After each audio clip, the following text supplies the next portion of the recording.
Right ఇక details చూద్దాం. CM Revanth Reddy మొదలుపెట్టిన ఆపరేషన్ ఆకర్ష్లో భాగంగా ఇప్పటికే ప్రతిపక్ష బీఆర్ఎస్ పార్టీకి చెందిన 7 సిట్టింగ్ ఎమ్మెల్యేలు 6 ఎమ్మెల్సీలు కాంగ్రెస్ కండువా కప్పుకోగా ఇప్పుడు మరో ఎమ్మెల్యే షాక్ ఇచ్చారు.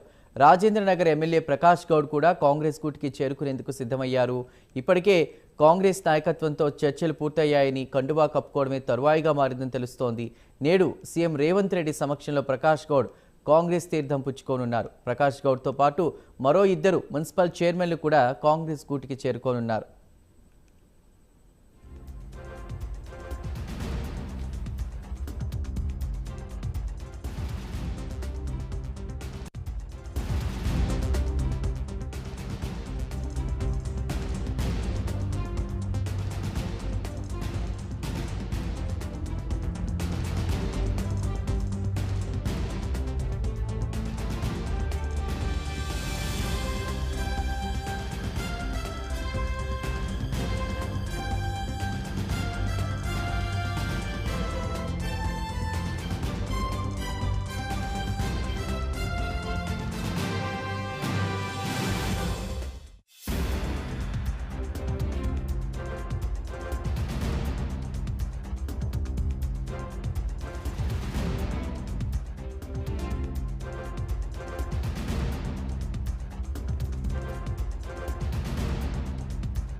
గత 3 నెలల క్రితమే రాజేంద్రనగర్ ఎమ్మెల్యే ప్రకాష్ గౌడ్ కూడా కాంగ్రెస్ కండువా కప్పుకునేందుకు సిద్ధమయ్యారన్న వార్తలు చక్కర్లు కొట్టాయి.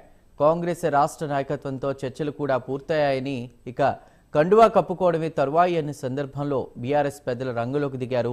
ప్రకాష్ గౌడ్తో మంతనాలు జరిపారు. బీఆర్ఎస్ పార్టీని వీడొద్దంటూ కూడా బుజ్జగింపులు జరిపారు. దీంతో ప్రకాష్ గౌడ్ మనసు మార్చుకోవడంతో చేరికకు అప్పుడు బ్రేక్ పడింది. కట్ చేస్తే ఇప్పుడు మళ్ళీ బీఆర్ఎస్ నాయకత్వానికి షాక్ ఇస్తూ కాంగ్రెస్ పార్టీలో చేరేందుకు సిద్ధమయ్యారు. మొత్తానికి నాటకీయ పరిణామాల మధ్య ప్రకాష్ గౌడ్ చేరికపై క్లారిటీ వచ్చింది.